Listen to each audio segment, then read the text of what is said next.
Am I All right, balanced, by the way? You're balanced, yeah. Welcome back to the It's hard to Loopcast, tell, everyone. dude. Yeah. Josh is figuring out his video feed. I think it looks fantastic on this beautiful Friday. Welcome back to the show. Today it's just me and Josh, although McCluskey, I think, has been dubbed the funniest guest we've had so far by a few people who have let me know. Although if we want to start out funny on a Friday, we were getting some texts from our co-host Erica. We often mention is enjoying her maternity leave. I thought I'd bring this up. Erica sent a text to us after hearing us talk about her on the Wednesday show. She said, for every papal document that We you got to set pawn it off up. on me. Yeah. Because remember So what we talked about? Josh, I was going to say the text. Come on, man. So the text is, for every papal document you pawn off on me while I'm out, I will extend my maternity leave tour by 1 week. Josh quickly responded with a GIF saying, okay, we surrender. We surrender. This was in reference to us on the Wednesday show saying that Josh and I don't really have much desire to read the upcoming autobiography of Pope Francis, and that's going to be on Erica. So I just said, Erica, I'll just still trying buy to it. demasculinize the church. But I'll buy the biography of Pope Francis. I mean, in case there's any sleepless nights, just crack open that cover and away we go. well, Josh, you're going to have to if we want Erica to come back on time. So you're being designated the Pope Francis biography reader. I appreciate the suffering in advance. But we have, does Erica know this? Yes, Erica knows this. We talked to her. Shout out to Anne-Marie Sullivan in the chat. Actually, my wife runs a Catholic bookstore, and I can tell you that we still sell books written by Pope John Paul II and Pope Benedict even from time to time. But the books by Pope Francis are collecting dust. No one seems to buy them. So. That's the invisible hand of the market at work. So this is a fun Friday. Friday shows are somewhat new to us. Josh, you might be used to us doing the St. Joseph consecration series. I'm sorry to disappoint. My mother-in-law said it was her favorite thing we've done so far. We finished. We made the consecration. I've been thinking about ways to keep the show fun. And so we have a brand new segment I haven't even told Josh about, and it's called Are You Smarter Than Josh Mercer? So I'm going to tease that now. Stay ready. We're a competitive bunch here at the Loopcast, and we fully expect there to be a mean competition. We are competitive. We are. You know what? What we do is on the staff here at Catholic Vote, we don't want to get too much into sports, but we do it just because we like to be competitive. So all the members of the staff that want to, we fill out brackets for the March Madness stuff. I love watching college basketball. Shout out to Oakland here in Michigan, coming up with a big win over Kentucky. Sorry if we have any Looper fans in Kentucky, but nothing against Kentucky, but Josh, do you know about my connection to Oakland? Well, before you get to that, I'm just happy because I have a bracket with my family too, and my brother had Kentucky winning it all, and so obviously that made me very happy. It was funny. There was some aide at the White House was like, Kamala Harris knows ball because she chose the Oakland upset, and there's a 0% chance she didn't think that was Oakland, California, right? 0% chance. She saw Oakland and inked it in. Unlike Kamala, my 1-year-old does know ball. He also chose Oakland, but that's because I actually grew up about 20 minutes away from Oakland. Oakland is in Rochester, Michigan. It's a kind of a commuter school. Like it's a really big school, but most people don't live on campus. Oakland Golden Grizzlies. And I was completely mesmerized by that one guy, Golke. He's like the next coming of Jimmer Fredette. I mean, he couldn't miss. That was amazing. It's just fun. It's fun to watch these, 20-year-old kids. They're not kids, obviously, but 20-year-old guys playing their hearts out. I find it so much more exciting to watch that than to watch. I don't really ever watch the NBA, but it's fun. Completely. I love college basketball. It's got a good spirit to it. I was just talking about this with another coworker. I think pound for pound the best sports tournament in America. Maybe rivaled by the World Cup for international. What is that? Not for Josh Josh people. people. Know what that is. Not for Mercer people. But World Cup. What is that? It's not a cup that you drink. It's a cup that you win. It's called soccer. I don't like the World Cup because it involves other countries. Like, I was disappointed when Toronto Blue Jays won the World Series. I mean, come on. Such and a then they did it 2 nationalist. years in a row. I just right here at home. But fun fact, that guy Jack Golke, who had like 10 threes, he went to Hillsdale. He started his basketball career at Hillsdale College, transferred to Oakland University. So connections abound. Super fun last night. I love March Madness. Shout out to anyone if your bracket's still intact. So before we get into the fun, we got to talk a little shop here. So we have what is being coined the Minibus. Is it the Bus. the mini bus? The mini, but the Minibus. omnibus. Okay, minibus. Sorry, my Latin kicked in there for a second. Basically, Oh, your Latin kicked in. I kicked your butt on Latin last time. Come on, man. Josh, do you want me to do the show, or are you just gonna dunk on me this entire time? I'm going to dunk on you the whole show. Okay, got it. I'll just be prepared. So the minibus, it's the latest attempt to avoid a government shutdown. It will be approximately $1.2 trillion, and it was released on Thursday, and is about to get a vote today, I believe at noon from the House. Is this correct, Josh? Yeah, I mean, obviously, unfortunately, it looks like this thing is on a glide path towards getting passed by both the House and the Senate because this is what I try to tell people, like, the Republicans control the House, right? They control it. I mean, I guess they do, but they have a razor-thin majority of like 3 seats, and it's going to be 2 seats as soon as Ken Buck actually formally, I think he quits next week. I can't remember the exact timing on that.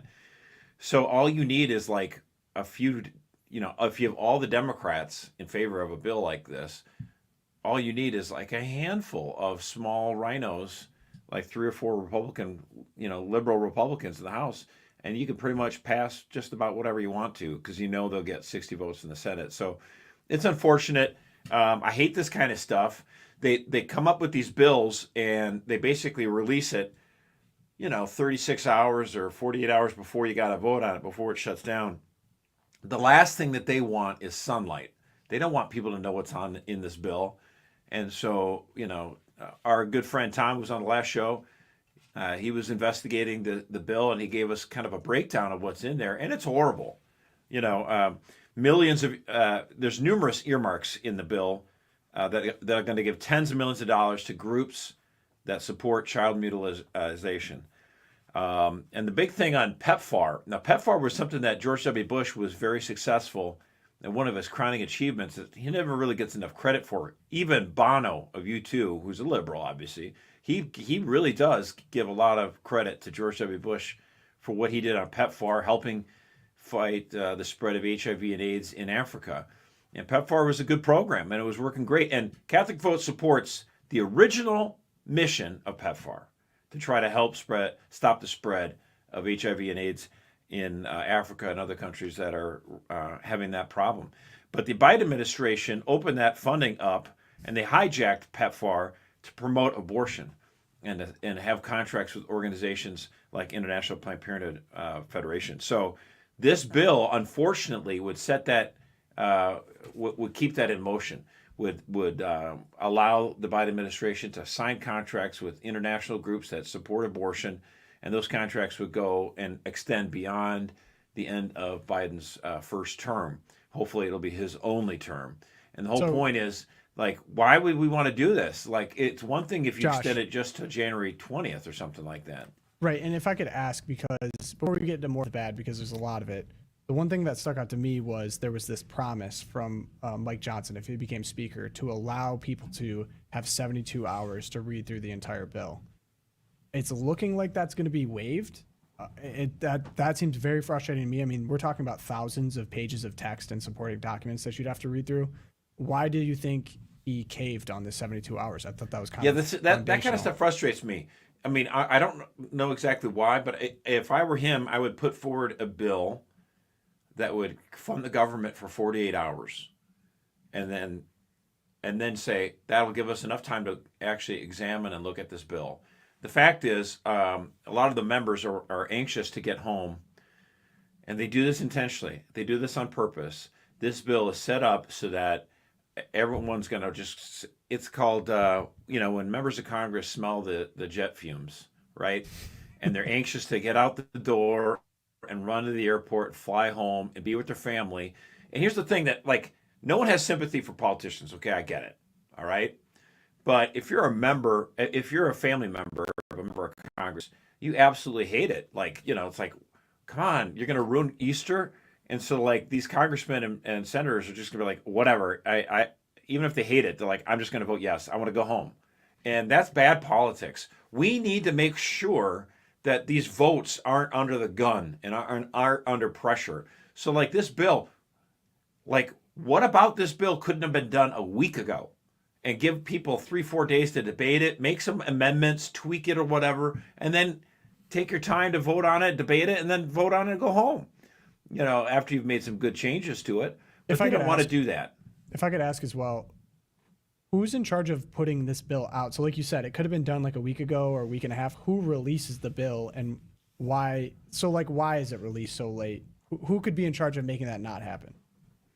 Well, again, if the Speaker of the House wanted to exert a little bit more influence and say, whoever's putting out this bill, the committee staffers and all this other kind of stuff, we want to make sure that we give ourselves enough time. So if it doesn't make it to the floor, if we don't get a copy of it by, let's say, last week, Friday, then we're not going to, vote on it. Like, you got to come up with something. But the problem is, I love it when people are attacking Speaker Mike Johnson. I actually think, for the most part, is a really good man. But the fact is, you've got a 3-seat majority or whatever. He's got no room, no wiggle room. You can't imagine how hard it is. You have 435 members in the House, and his majority is so tiny, he can't afford to lose any Republicans, or otherwise it basically becomes a Democratic Party budget. And that's basically what we're going to probably end up here with. Although, if we had like a normal like majority that a party has, like a 20-seat, 30-seat majority, then you could be a little bit more, gutsy.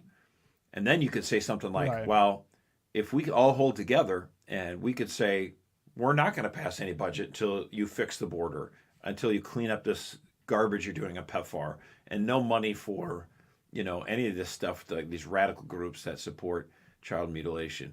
But without that, people are like, why doesn't he do more? It's like, it's so easy for everyone to call his bluff. You go, the Speaker could say, I'm not supporting this. I'm not going to put this forward. And you'd get, unfortunately, still a majority of members of Congress that would just go ahead and pass this bill. That's kind of what I'm worried about. I mean, it's tough. It is so tough to try to govern the House of Representatives when you have like a 3-seat majority. Kind of goes back to consequences of a really bad 2022 election cycle in which we thought we would win all these house seats and nothing happened. And there's consequences to this. This is one of them. One thing that I saw that was interesting, and I wonder if it would kind of contribute to this, and some interesting politics being played. Part of the bill that got cut was, or a restriction actually, on funding to what's called the UN Relief and Works Agency. This is a Palestinian refugee agency. It's the primary conduit for humanitarian aid to Gaza. I've seen a lot of progressives very upset that this is not a part of it. And maybe what will happen is they'll just cave and take the restrictions off to get the bill through. But it seems like there's actually some people on the far progressive side that are saying, well, we hate this too.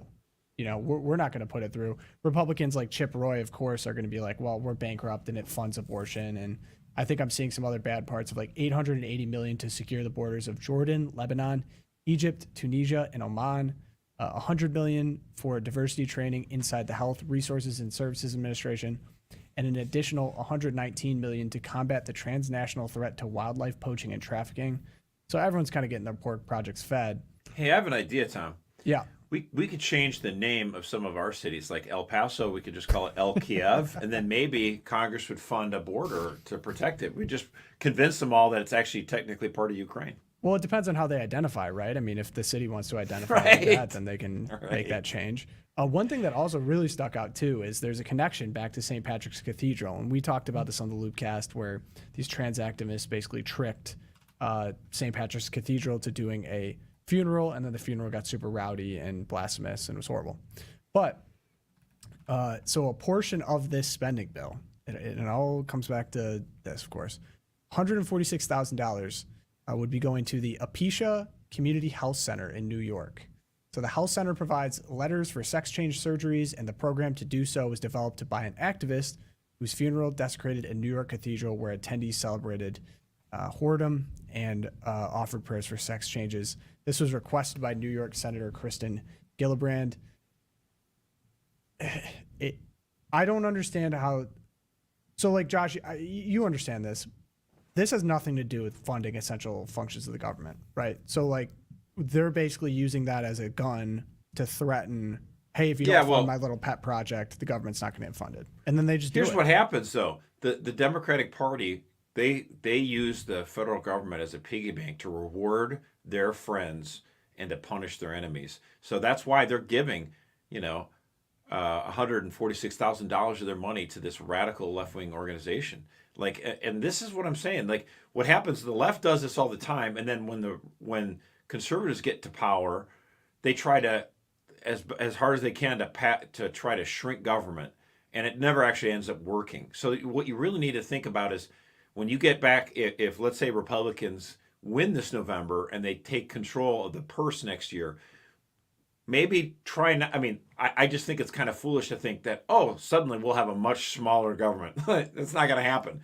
But maybe what we could start with is stop giving money to our enemies. Stop giving money to organizations like this that are calling for the mutilation of kids. Stop giving money to abortion centers. Stop giving money to groups that promote, racist DEI stuff. If you could just do that stuff, like stop. What does we say when it comes to doctors? The Hippocratic Oath: do no harm. That's your first step. Do no harm. So this is what we could start with. Stop funding this garbage. Now, secondly, after you stop funding this garbage, actually, you know what? We're not going to suddenly turn into a limited government paradise. It's not going to be suddenly a libertarian government, okay? So maybe what we could do is fund organizations that are trying to spread freedom and liberty here in the United States, like promote school choice instead of promoting child mutilation. Not to bring this up to bash you because you are a former libertarian. You had an embarrassing libertarian phrase. I've been seeing weird arguments online in favor of illegal immigrants being able to own guns. Oh, man. Yeah, did you see this? It was the Libertarian Party of Louisiana. I don't know if it was like some college kid who's in charge of their social media account, but they put forward this a picture of like I think it was an AR-15 gun. Yeah, we got it here. And arm the migrants. And basically they're just trying to be, they're so pro-gun that they want everyone to have guns. And if you hate migrants, because libertarians love immigration, even if it's they don't think it should be illegal. They believe in open borders. And you're like, wait, what? I thought you guys liked limited government. And they just want, they absolutely idolize the market. Like the market above everything. And so like, to me, it's hilarious. Like you want hundreds of thousands of people who are pouring into this country who have no connection to the land. They don't know where they're at. They don't know, there's no sense of neighbors. They don't have any roots here, and you're just going to throw them a bunch of guns? Like, this is the dumbest argument I've ever seen. Intentionally provocative, very stupid. I think it looks very bad. I know 99% of libertarians, well, maybe 85% of libertarians, would not agree with such a stupid argument as this. So can I set up the argument that I've seen for you to then address? The argument that I've seen is that under the U.S. Constitution, we believe the Second Amendment right, the right to bear arms, the right to defend oneself, is a right given to you from God. That's enshrined in the Constitution. Therefore, just because you're in America and you're not legal, you still should have the God-given right to defend yourself and bear arms. That is the Wait, now hold on a second, Tom. The Second Amendment, of course, in the entire Constitution is written for citizens of the United States. And as a citizen of the United States, I have you're right, the God-given right to protect myself and my family and to acquire guns. But that right actually is, of course, not pure or absolute. If I actually commit a crime with a gun, then I can lose that privilege, and then they could say, no, you have to go to jail. If someone breaks the law, they don't have a God-given right to something endangering other people. And these people are crossing the border illegally, they're breaking the law. Then they're also not U.S. citizens. So what right would they have to claim that they should be able to own guns? Like if you come into our country illegally and you have a gun, you should go, well, not just maybe either to jail or you get deported immediately. I mean, that's of course anyone, gun or not. Well, Josh, I have a video for you. So this came in from El Paso yesterday. Pat, if you want to throw that up. Yeah, El Paso, also known as maybe the new Kiev, right? We'll call it new Kiev. Yeah, we can call it the new. It depends how it identifies, I guess. But Ben, go ahead and play this video. I think the audio is like riot noises. So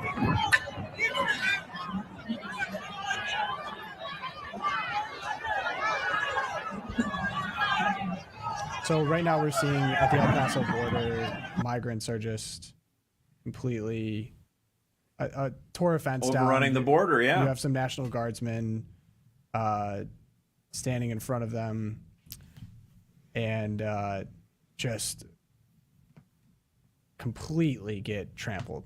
I mean, we get a riot right up to the next fence here. And I have to say, the gun thing came to mind because these first off, if we set this up, Texas is now, so the Biden administration sued to stop Texas from being able to exert its own authority to keep its border, essentially. They're saying that it's usurping federal government power. The Biden administration sued to block it. A Supreme Court ruling just flipped it. So now Texas reinstitutes, I guess, its own right to defend its border. So it's using Texas National Guardmen in El Paso.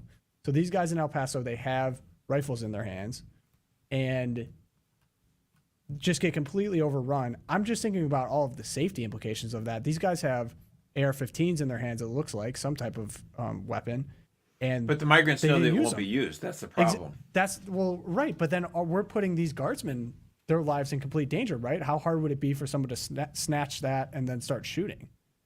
So, yeah. So, I mean, they need to, again, it's, when you're talking about guardsmen, law enforcement, military, whatever, you have your rules of engagement. And so the migrants know the rules of engagement are they should hold guns to make them look tough, but they'll never actually fire.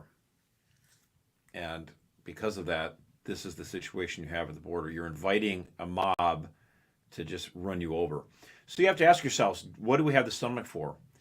And I would say, well, at least what you should do is provide them with something like, you don't have to actually shoot bullets, let's say, but if you shot something else that weren't bullets, but that would actually cause, some sort of injury, but not like, drop people dead, then at least you would have some way of causing, some harm. I mean, and, then other people in the crowd are like, well, you know what, maybe we won't attack. Well, I've been told reliably that walls don't work. So we're not using walls. It's like we're not even allowing our own country to use the tools necessary to actually keep a border. Amidst pressure from our federal government, basically, to let them in. So this feels very. But the thing is, if you had a mob like that, coming down your street and about to enter your house, and you had a gun, like imagine not using your gun. Like it'd be insane. Like of course you'd use it because you're like, I probably can't stop all of you, but if I start shooting, then maybe you'll get the idea. Go somewhere else. Leave this house alone. And no one wants to use lethal force. It's not like, oh yay, I can't wait. It's like, no, of course not. But the fact that you're showing that you will never use it, then the migrants are just like, well, they're not going to use this. Let's just blow past this border. Yeah, I mean, this video might become the centerpiece of every Trump ad for the next up until the election, right? Yeah. Now, of course, it was if the roles were reversed, if you imagine if you had a media that was sympathetic to this and said this is a like NBC was like, this is horrible, then they would invite, like, one pundit said then on the Today Show they would invite one of the guardsmen that came in that got run over and showing, like, his daughter made him a little note that says, wear this to protect daddy, and there'd be all this sympathy and stuff like that. People just don't appreciate how maliciously evil our national corporate media is, because this is it's absolutely insane that we have this scene where a mob can just run over a fence and there's guardsmen there, and those guardsmen know, like, we actually can't do anything to stop these people, and they're way outnumbered. Even though you have guns, you're not be able to use it. I feel it's a completely impossible. My heart goes out situation. for him. Yeah, and I don't make a regular habit of this, but Morning Joe touched on this. Joe Scarborough over at MSNBC. He's the worst. He held up a newspaper of a picture of this and said this is all Trump's fault because Trump told people to shoot down the border bill. So not only is it shameful that this is all enabled, it's actually Trump's fault that this is happening somehow. Sure. Yeah. Well, if it is, then if that's the case, Joe, keep running this clip every day. Yeah, right. Exactly. Just show everyone. It's like, keep going They'll with get that the memo. narrative. Exactly right. It's like, well, who's in charge right now? It isn't Trump, unfortunately. So, Josh, it's Fun Friday. We got some new juice on the Friday show. I have a new game. It's called Are You Smarter Than Josh Mercer? Would you like to play?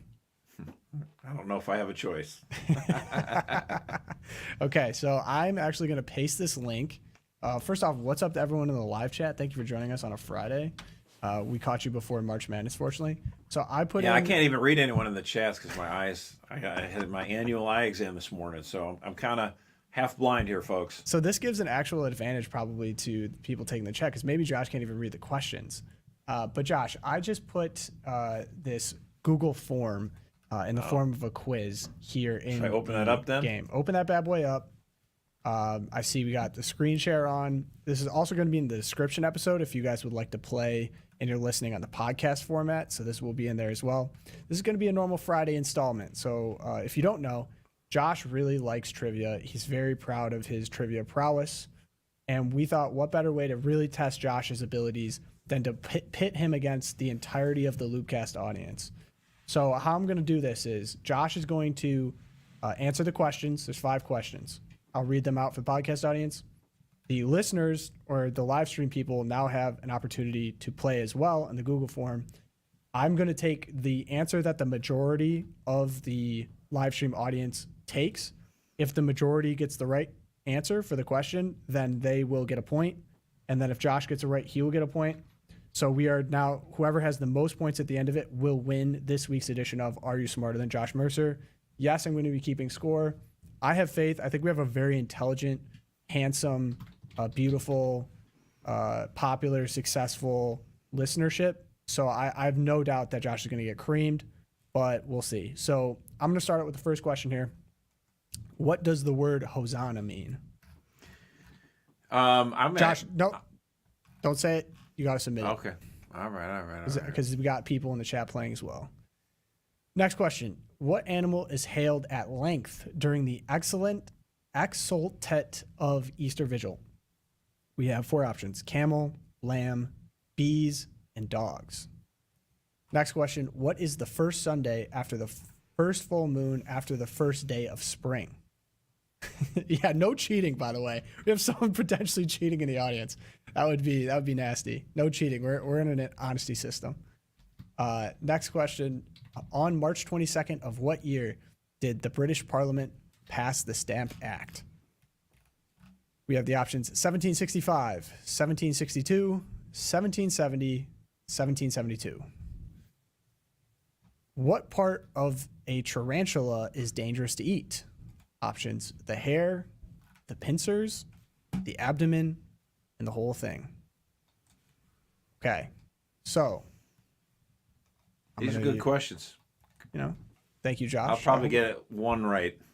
I hope it's up to your standards. You think you're gonna get 1 right? No, I don't know. I'm not going to do as good as I think, though. I know. That'd be embarrassing, honestly. We might have to cancel this segment before it even begins. No, we don't do cancel culture here. Okay. Let's see, we're getting some responses rolling in. I'm going to give the chat a little bit more time, and then we can go over some answers. I'll have to lock it out. All right. So in the next, to cover the next minute or two, Josh, who did you choose to win March Madness this year? I'm going with Houston. Houston. Okay. Do you think Yeah. do you think Purdue is going to lose their first round game again?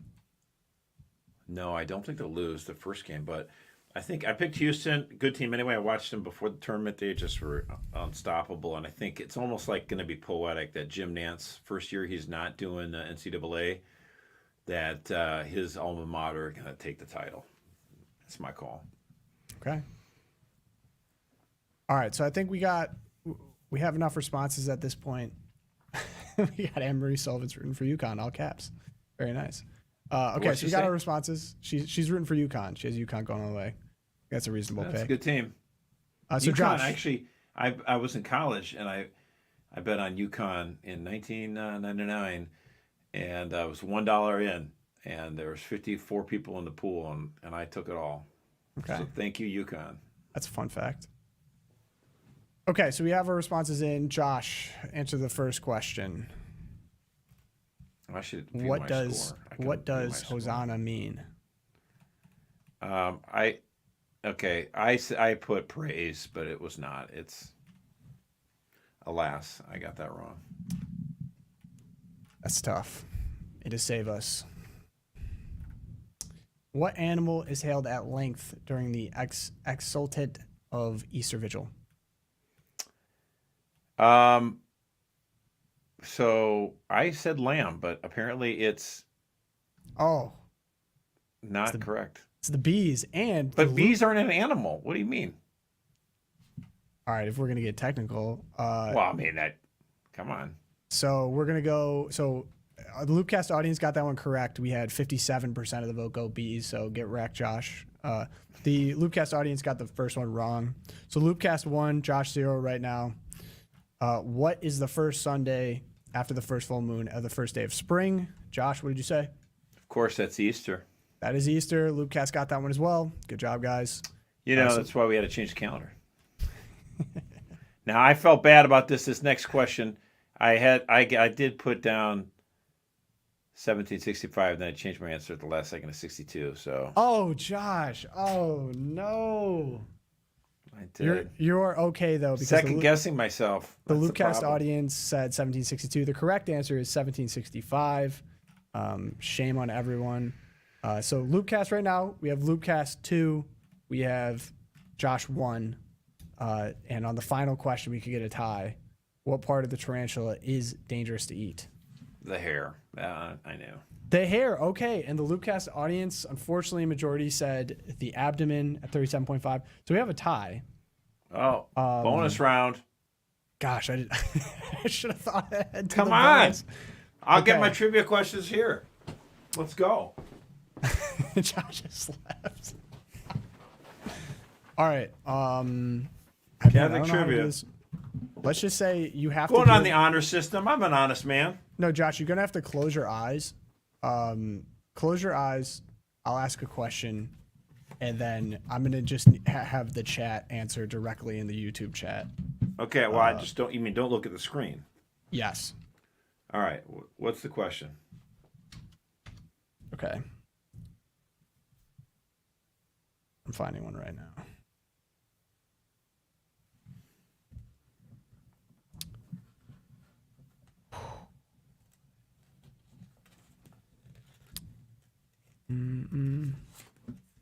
Okay. Which continent is in all four hemispheres? Oh, I know that one. I'm going to give the chat 15 seconds.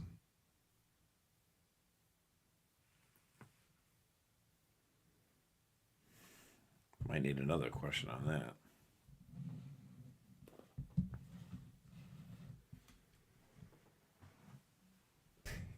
Okay, 50. We got a few Africas. I didn't think this one well through because people obviously are probably just going to see one person answer, then the next one not answer.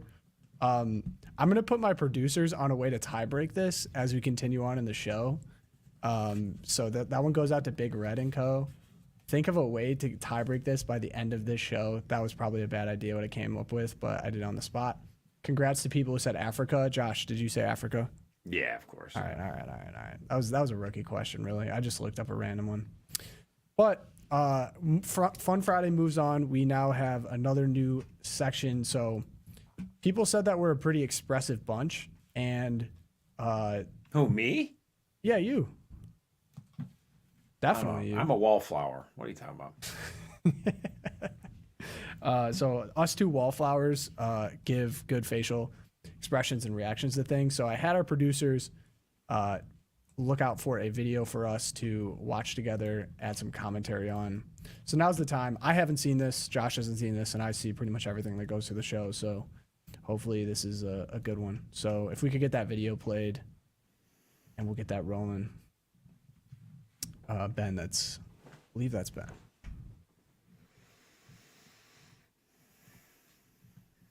For anyone wondering, I have Arizona winning it all. And my strategy on that is for office brackets, if you pick the popular pick, you have to be more successful in down ballot stuff. So it's harder to win. So you could even pick UConn, but if 5 other people pick UConn, then like what are we doing, you know?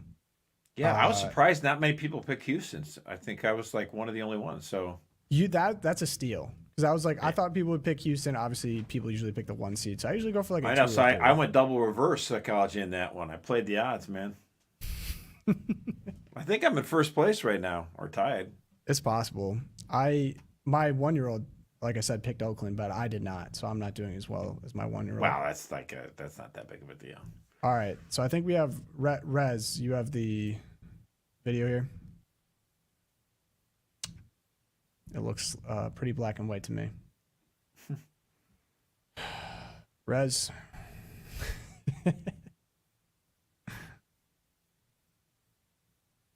I got no audio on it. No audio, Rez.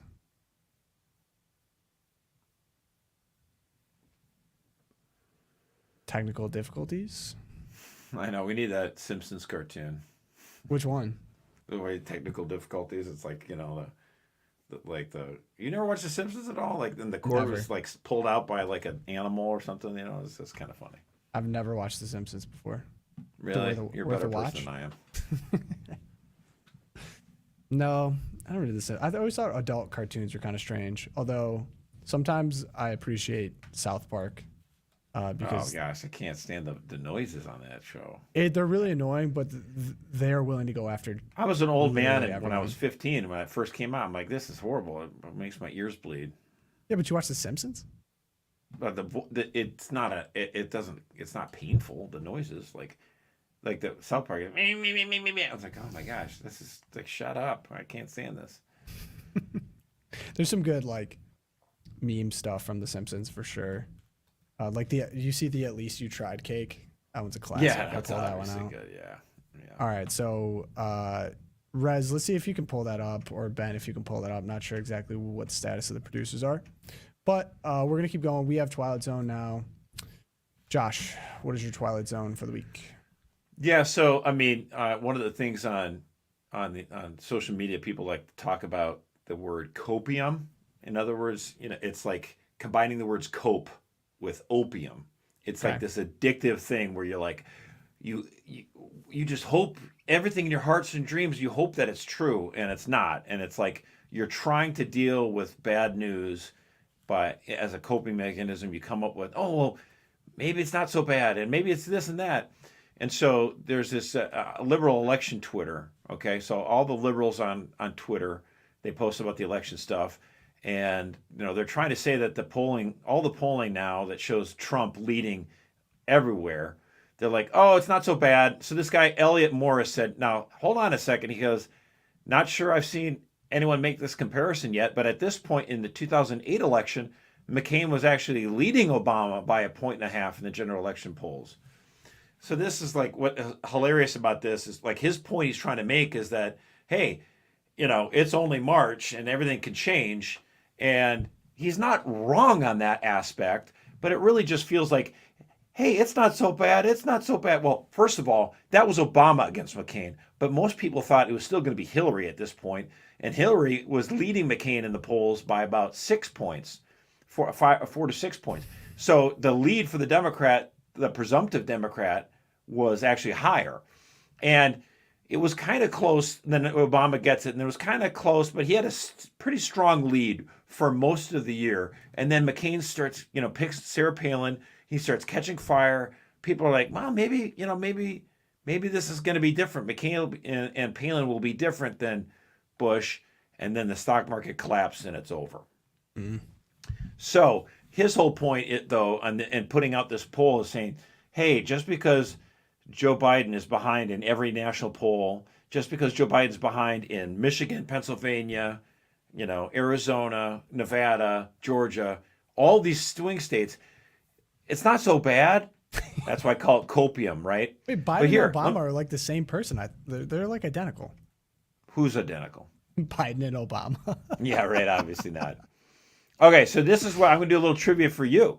Oh, here we go. Okay, so here's what I want you to think about now. What are the longest Republican leading, the longest amount of time, the longest streak of when a Republican presidential candidate was leading in the polls? Okay, in the Real Clear Politics national average polling. Okay, so that's not taking any one poll. You're getting the average of the polls together. That's what they call it, the Real Clear Politics average. Okay, so we're going to compare the polling data over the last 6 election cycles. Okay.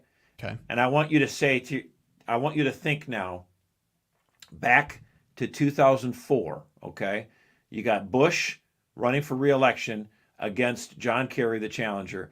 How many days was George W. Bush leading in the polls? Now it was a close election. He won the 2000 election, by the skin of his teeth, right? He won Florida, the hanging chads and all that kind of stuff. So he's running for re-election. How many days do you think he led in the polls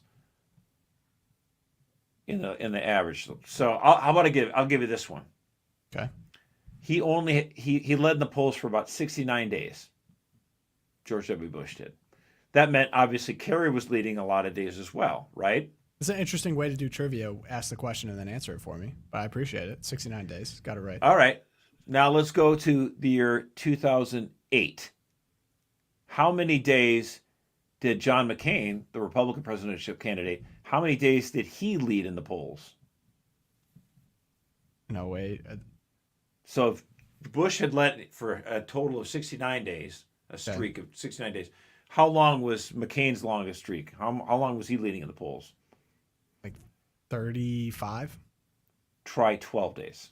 Ah. All right, now, Mitt Romney, 2012, right? How many days did he lead in the polls nationally? If McCain did it for 12 days, how many do you think Romney had? Oh, 0. That's not true. He actually had 10 days. Fewer than McCain. It was a short, tiny window. It was in October after that first debate where he really did knock it out of the park. And then in the second debate, Candy Crowley had to make sure, well, we weren't going to let that happen again. All right. In 2016, with Donald Trump running for president, how many days was his longest streak of being a leader in the polls? 3. Oh, so good. I'm going to give it to you. That was so good. 4 days. That's all he had. From May 22 to 25, and then again from July 25 to 28, right after the Republican convention, I believe it was, he led the polls for 4 days. Now, that was his first try at the office. Trump led by 4 days. That was the longest streak he had of leading the polls, 4 days. That was back in 2016. In the 2020 presidential cycle, how many days did Trump lead in the polls? What was the longest streak of days he was leading in the polls against Biden? I think probably bigger, right? So maybe like 20. 0. 0. So that Donald was 0. Trump never led the polls over Biden. Not at all. Not. Zip, zitch, 0. 0. So just to recap, in 2016, the longest Trump had a polling lead average was 4 days. He did it twice. In 2020, Donald Trump never led in the polls, not a single day, wall to wall. It's usually about 15 months. Never. Now I ask you this. How many days has Trump been leading the polls over Biden this presidential cycle, this campaign? If he led 4 days, that was the longest streak he had back in 2016. And in 2020, he didn't lead him a single day. How's he doing this time around? How long is his longest streak been of leading in the polls? Is it in the 50s? The 5? It's been 151 days my gosh. that Trump has been, since the last time Biden was even tied with Trump. 151 days. And Did you see that RCP poll out of Michigan? And the last time Biden had a lead, because that was just a tie 151 days ago. The last time that Biden was actually leading in the polls, 189 days. Wow. Now, Trump tends to do better on election day than he does in the polls. This is why I'm cautiously optimistic. Things can change. Yes, it's March and November is 7.5, 8 months away. So anything could change, of course. However, this is by far the largest lead a Republican presidential candidate has had over the Democratic candidate in the 21st century. Did you see the Real Clear Politics poll out of Michigan? Of course, yeah. We mentioned that. We sent out a message to our email list yesterday talking about things that are going on in Michigan. Catholic Vote and the League of American Workers got together and worked on a poll of Michigan voters, and it showed, there hasn't been, the last 9 polls out of Michigan, Trump has been leading, except for one that was like a tie, and he hasn't been leading. Biden hasn't led a single poll in Michigan all year. Did you see the minority swing? I think it went from like 18% Trump 11% Trump to 18% Trump. So he picked up 7, and then Biden went from like 80% to like 20. It's like a 60% swing on. Well, I don't know about him on the swing there, but what's going on right now amongst in fact, because Trump has like doubled his support, or maybe gone about 50 or 60% more blacks. So he's going from like 8% or 7% to like 12%. And then amongst Hispanics, Trump is actually leading amongst Hispanics. And so it's leading some of these liberal pollsters, like I mentioned before, Elliot Morris, to say, these polls don't make sense. They're not true. He's not winning this many blacks now, and he's not winning this many Latinos. There's something wrong. These polls can't be true. And they sound a lot, by the way, I've heard this kind of stuff because I knew a lot of my conservative friends in 2012 were like, no, these polls can't be right. There's no way Obama, he's been so terrible. There's no way he could get reelected. The economy's not so great, and Obama's a terrible president. These polls are all off. We got to unskew these polls. We got to fix them.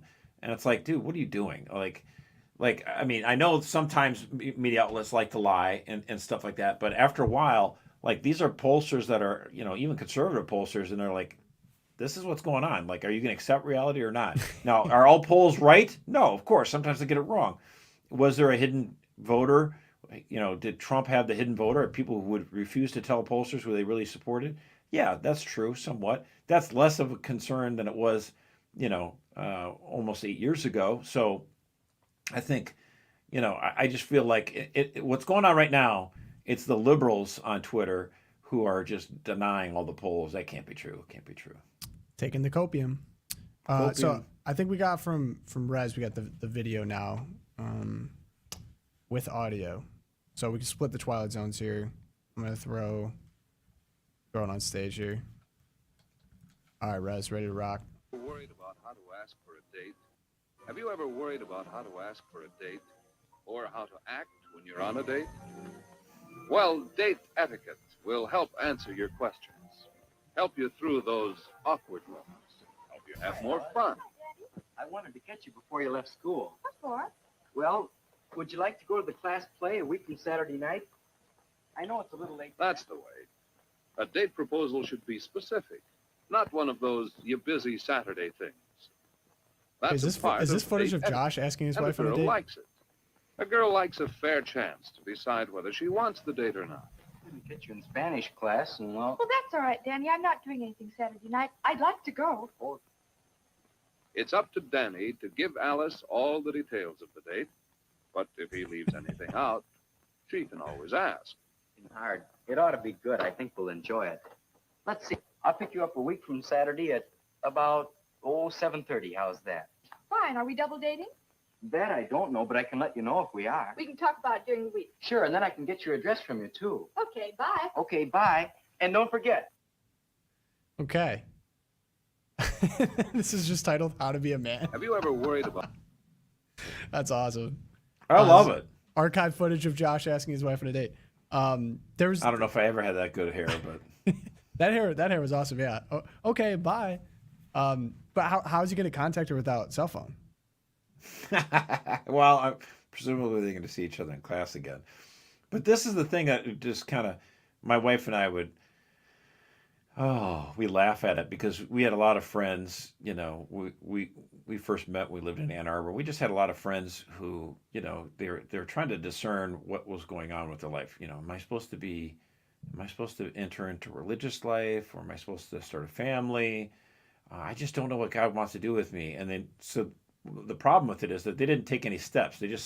They were standing in neutral. And it's like, well, okay, if you want God to guide your path, start walking and he can start moving you one way or the other. But if you don't move, he can't really steer you. So I always tell people, like, hey, what's the worst that can happen?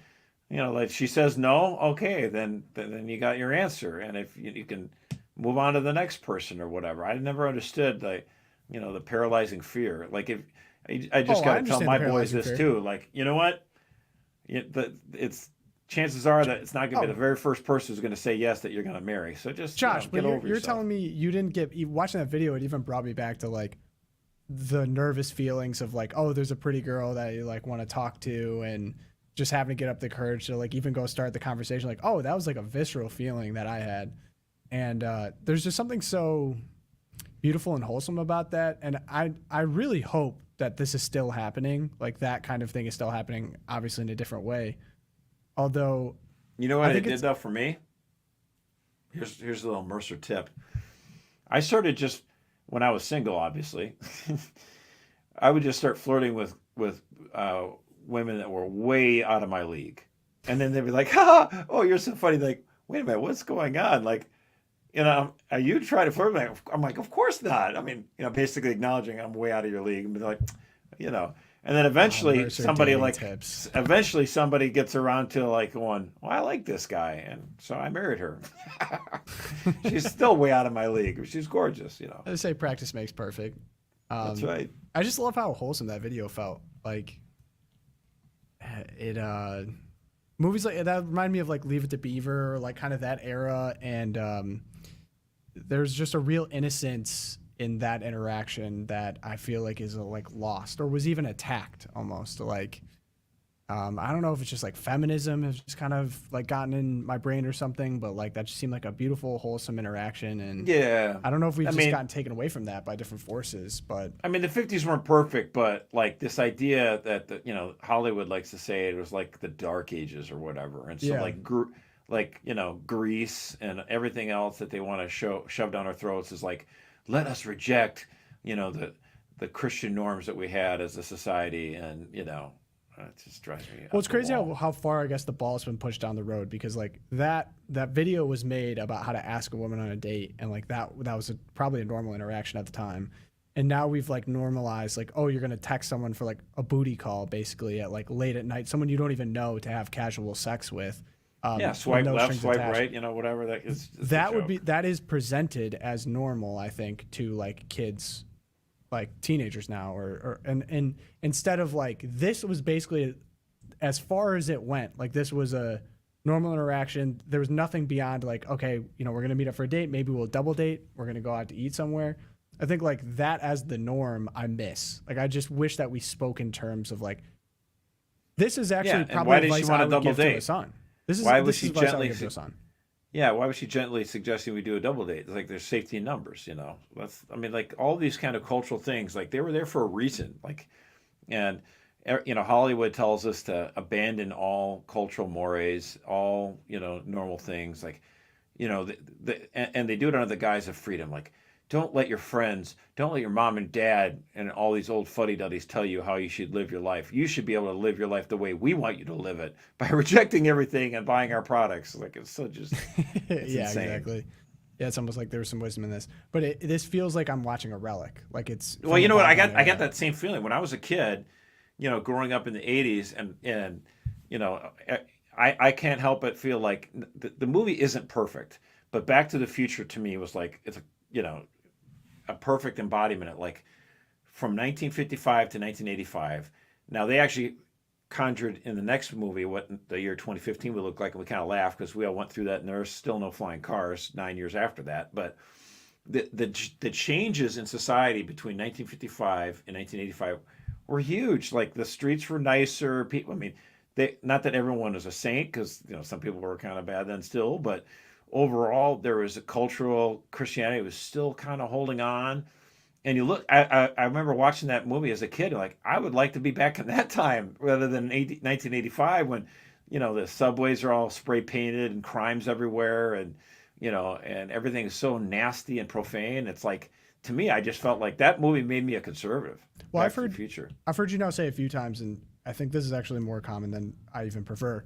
You're always like, well, there were bad people at the time. Well, there were bad things going on at the time. I was like, well, yeah, of course. Like, there's bad things going on at all times. Like, it just annoys me that we even have to say it. To your point, it almost feels like I've been taking the copium of like, that doesn't feel real. It doesn't feel like it ever existed. Like the world that I grew up in is nothing like that. Okay. This was a funny moment though. So Congressman Bob Dornan, B-1 bomber Bob, he was awesome. He was a very conservative member of Congress in the 1990s, and he represented Orange County, California. And he used to joke that he joined the radical John Birch Society to appeal to the moderates in his district because everyone was so conservative then. Things have changed, obviously, in the 20 years since. That district is now run by a pro-abortion Catholic. Or I don't know if Loretta Sanchez is still there. But anyway, B-1 bomber is kind of a firebrand guy, Bob Dornan. I like him a lot, but somebody, he's too conservative. But I remember a speech he gave to a pro-life group at the University of Notre Dame. I was there for the conference. And it was right after, it was like 5 months after the attack on 9/11. And he said, now, have you noticed what's been going on lately, the last few months in our country? People are just nicer to each other. They're opening doors for ladies. They're just, and generally kind. People feel patriotic. They talk about how they love their country. And people said to me, gosh, this is so weird. This is just, I like it, but it's kind of a weird thing. And he goes, that's not weird. This is what normal looks like. This is where our country was. And then for the last 30 years, the left has tried to convince us to hate our country, not to be, open doors for people. Like anytime a man would say, can I help you with that luggage in the airplane, he'd get, some feminist would shoot him a look and spit him nails at him. And we had a normal society there. And for the last 30 years, it went crazy. He goes, this isn't the crazy time. This is how it's like more a normal society is. And of course, unfortunately, that didn't last. And we drifted back into like this kind of cultural Marxism. And we live in this, it's just raining everywhere. And then people just assume, we should swim. It's like, no, this is not normal. The sexes going like this at each other all the time. Right. Feminism, DEI, all this other garbage, woke stuff. It's unnatural. It's horrible, and it's pitting each other against each other. And it'd be nice to go back to a sense of normalcy. That's, I think, exactly what Donald Trump gets at when he says, "Make America great again." It's not like we're trying to rewind everything back to 1951 here. That's not what we're saying. But it used to be that we weren't at each other's throats. And I make the point, like the left likes to talk the unity game, but everything they promote causes division. They want envy in economics. They want to try to push millionaires and billionaires don't pay their fair share, and they want everything is anti-white. They want to force this DEI woke stuff down our throats. Yeah. It's the left that's trying to divide us. Yeah, I'm gonna have to curb you there before we go too far down that road. So I gotta finish up my Twilight Zone here. I gotta round out the show here. I don't know if we came up with a tiebreaker yet. If so, slack me, one of the producers. But so my Twilight Zone this week, the new Lego movie looks terrible. No, I'm not talking about a new Lego movie. I'm talking about a new law in California to protect the identification of criminals. So when the police post pictures of criminals. It's kind of, I don't even know if it's law or just courtesy to blur out the faces of people under 18. But if you're not under 18, typically, pictures go up of people that are committing crimes so that people can be aware of, what's going on in their community, to whatever. be technical, not technical, but to be more accurate, they're arrested for crimes. They still haven't been tried yet, obviously. So Right, arrested for crimes. And so the Murrieta Police Department in California has been posting arrest and lineup photos with suspects' pictures replaced with Lego heads to comply with new state law protecting offenders' rights. And and these are people over 18, so it's all of them, right? Yeah. this is worth coming over to the live stream to see. I mean, the funniest. It's so funny. You either laugh or you cry, I guess. I mean, we're talking about like people. They replace someone's head with a Shrek head because he's wearing a Shrek shirt.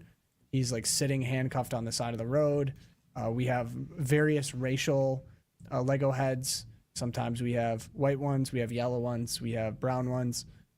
Some of them look angry, some of them have beards. Truly just shocking that this... You got to mock a stupid law, and they're doing a good job of this right now. Yeah, that's one way of putting it. But the story does have an ending. Lego has instructed the California Police Department to stop using Lego heads to mask identities of subjects. So kind of lame if you ask me. The Lego heads I thought were pretty hilarious. But Lego has now not decided they're not a huge fan of this. So Yeah, get arrested in California. Criminals, I guess. I wonder if you get to choose your Lego head. I remember used to like popping on different Lego heads to different characters. Like sometimes I do like the Darth Vader head.